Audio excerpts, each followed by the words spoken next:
காயத்ரி கிட்ட கௌதம் எல்லா விஷயத்தையும் சொல்லி மன்னிப்பு கேட்டான். என்ன மன்னிச்சிருமா, இனிமேல் நான் எந்த தப்பும் பண்ண மாட்டேன். அவனை பக்கத்தில் கூப்பிட்டு அவன் நெத்தியில் முத்தம் கொடுத்தான். எத்தனையோ தடவை கெஞ்சி கேட்டோம், கிடைக்காத முத்தம் இன்னைக்கு அவளாவே கொடுக்குறா. காயத்ரி அவனை மன்னிச்சிட்டாங்கிறதுக்கு இதை விட வேற என்ன வேணும்? ஹோட்டலுக்கு வந்த தியாவும் மகேஷும் பேசிக்கிட்டு இருந்தாங்க. தியா, உனக்கு என்ன வேணும் சொல்லு. ஏதாவது நீங்களே ஆர்டர் பண்ணுங்க. ஜூஸ் சொல்லட்டுமா? ஆப்பிள்? ஓகே, வேறு 2 ஆப்பிள் ஜூஸ். ஏங்க, உங்களுக்கு ஆப்பிள் ஜூஸ் பிடிக்காது தானே? அப்புறம் ஏன் அதை ஆர்டர் பண்ணுறீங்க? ஆனால் உனக்கு பிடிக்கும்ல, எனக்கு பிடிச்சா இனிமே உன் விருப்பம்தான் என் விருப்பம். எனக்குன்னு யாருமே இல்லை தியா. இனிமே என்னோட நல்லது கெட்டது எல்லாமே உன்னை சுற்றி மட்டும்தான். உன்னோட விருப்பம்தான் என்னோட விருப்பம். தியா அவனை காதலோடு பார்த்தாள். ஏய், அப்படி பார்க்காதடி, என்னால் முடியல. என்ன ஐயா, இன்னைக்கு ரொம்ப ரொமான்டிக் மூடில் இருக்கீங்க போல இருக்கு. பின்ன இவ்வளோ அழகான ஃபியான்சி பக்கத்தில் இருக்கும்போது போதும் போதும் என்று வெக்கப்பட்டாள் தியா. ஐயோ, வெக்கப்படுறாளே. ஐயோ, என்னதான் உங்களுக்கு? தியா, இன்னைக்கு நீ ரொம்ப அழகாக இருக்க. வெளி அழகுன்றதை தாண்டி உன் மனசு ரொம்ப அழகு தியா. என்னென்னவோ சொல்கிறீங்க. இல்லை தியா, உண்மையாக சொல்கிறேன். உன்னை மாதிரி ஒரு ஃப்ரெண்டு கிடைக்க காயத்ரி கொடுத்து வச்சுருக்கணும். அதோட நீ ஒய்ஃபாக கிடைக்க நானும் கொடுத்து வச்சுருக்கணும். போதும் போதும், வேறு ஏதாவது பேசுங்க. சரி, எனக்கு ஒரு சந்தேகம். என்ன? காயத்ரி கௌதம் கிட்ட சொல்லாமல் இங்கே வந்துட்டா. அந்த கோபம் கௌதம் கிட்ட சுத்தமாக இல்லை. அதே மாதிரி கௌதம் நிறைய பொண்ணு கூட தப்பு பண்ணியிருக்கான். அந்த கோபம் காயத்ரிக்கிட்டேயும் இல்லை. அது எப்படின்னு கேட்டால் என்ன சொல்கிறது?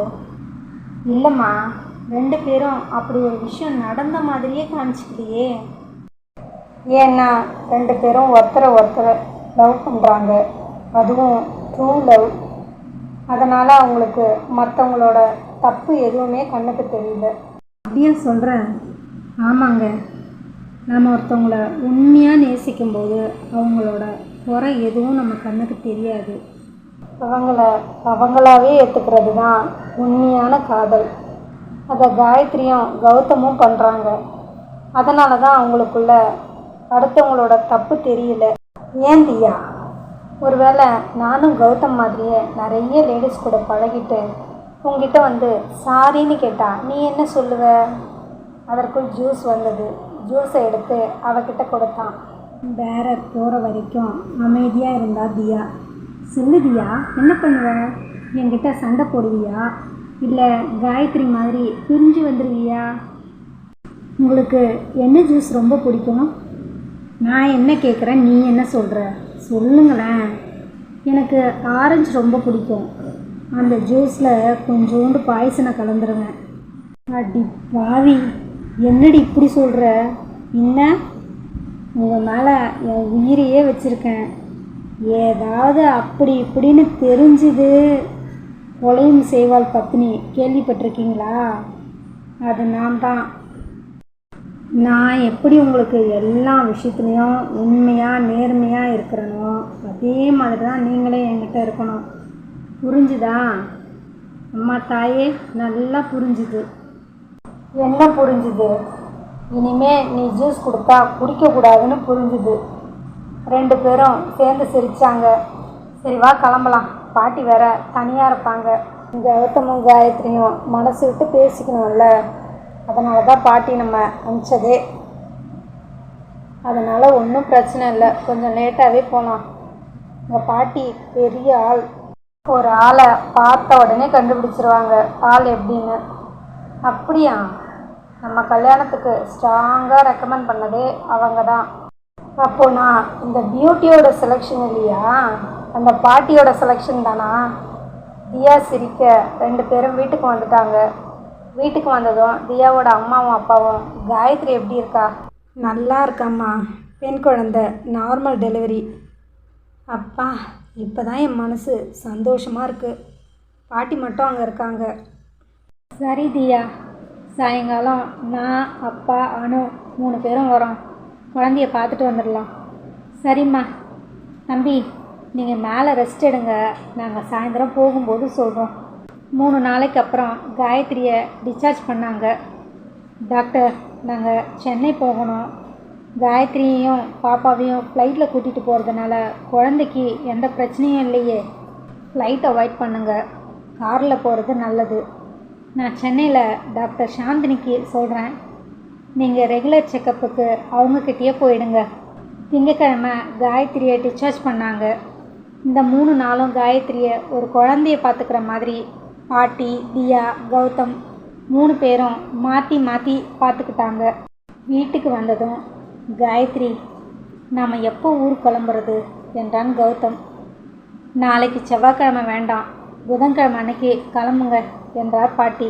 புதன்கிழமை காலையிலேயே காயத்ரி, கௌதம், பாப்பா 3 பேரும் கிளம்பிட்டாங்க.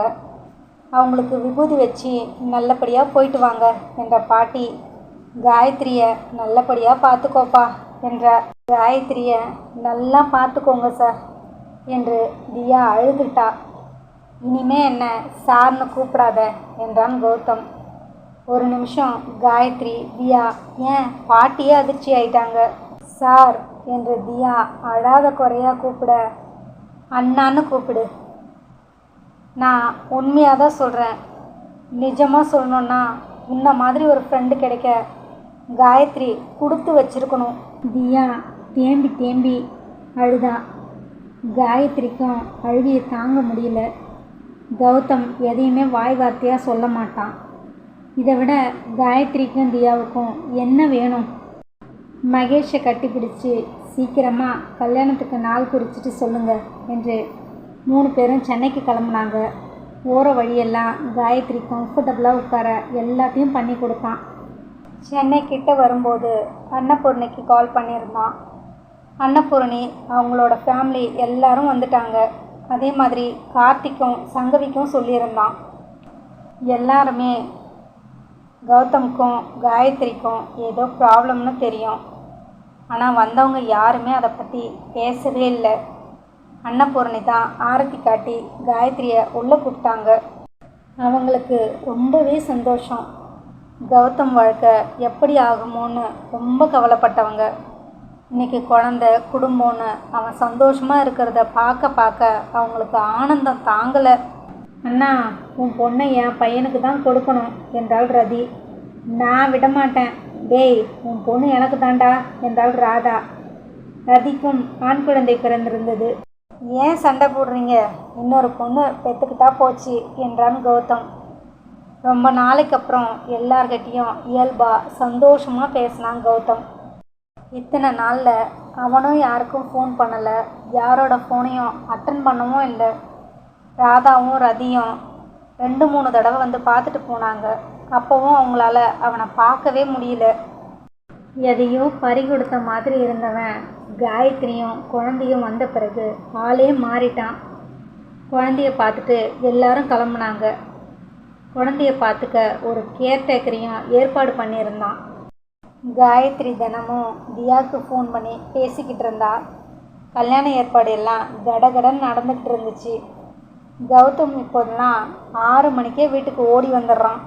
அவனோட செயல் எல்லாமே அவனோட பொண்ணு சுற்றி மட்டுமே இருந்துச்சு. குழந்தையே வேணான்னு சொன்னவன் இப்போ குழந்தை இல்லாமல் ஒரு நிமிஷம் கூட இருக்க முடியல. காயத்ரியே இப்போ அவனுக்கு 2ஆம் பட்சம் ஆயிட்டா. காயத்ரியோட வாழ்க்கை ஒரு அழகான நந்தவனமாக கடவுள் மாற்றிட்டாரு. அழகான குடும்பம், தன் மேலே உயிரியே வச்சிருக்கிற புருஷன், தேவதை மாதிரி ஒரு குழந்தை. இதை விட வேற என்ன வேணும்? தியாவோட கல்யாணத்துக்கும் இன்னும் 1 வாரம் தான் இருந்துச்சு. அன்னைக்கு வீட்டுக்கு வந்த கௌதம், காயத்ரி, தியா கல்யாணத்துக்கு என்ன ப்ரெசன்ட் பண்ண போகிற? தெரியலங்க, நானே உங்களை கேட்கலாம்னு நினச்சேன். சரி கிளம்பு, கடைக்கு போயிட்டு வந்துடலாம். என்ன வாங்க போகிறோம்? கடையில் போய் சொல்கிறேன், வா. நகை கடைக்கு போய் இறங்குனாங்க. கௌதமை பார்த்ததும் அந்த மேனேஜர் வந்து, சார், நீங்கள் கொடுத்த ஆர்டர் ரெடி. வாங்க சார். என்ன ஆர்டர் பண்ணிட்டீங்களா? என்ன ஆர்டர் பண்ணியிருந்தீங்க? பார்க்க தானே போகிற. ஒரே மாதிரி 2 டைமண்ட் செட். காயத்ரிக்கு ஆச்சரியம் தாங்கலை. பக்கத்துலேயே அழகான ஒரு தங்க சங்கிலி, அதில் எம்டின்னு போட்ட ஒரு டாலர். ஏய், என்னப்பா இது ரொம்ப காஸ்ட்லியாக இருக்குது. விலையை பற்றி யோசிக்காத, டிசைன் பிடிச்சிருக்கான்னு மட்டும் சொல்லு. சூப்பராக இருக்குங்க. எதுக்கு 2? ஒன்று உனக்கு, இன்னொன்று தியாவுக்கு. அப்போது இந்த செயின் மகேஷ்க்கு. காயத்ரியால் தன்னோட காதையே நம்ப முடியல.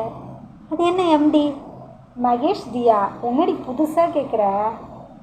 எதையுமே யோசிக்காமல் காயத்ரி அவன் கன்னத்தில் முத்தம் கொடுத்துட்டா.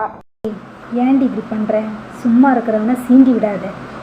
என் பொண்ணுக்கு 1 வயசு முடிகிற வரைக்கும் எதுவும் பண்ணக்கூடாதுன்னு இருக்கேன். தேவையில்லாமல் என்னை சீண்டி விட்டுட்டு இருக்காத.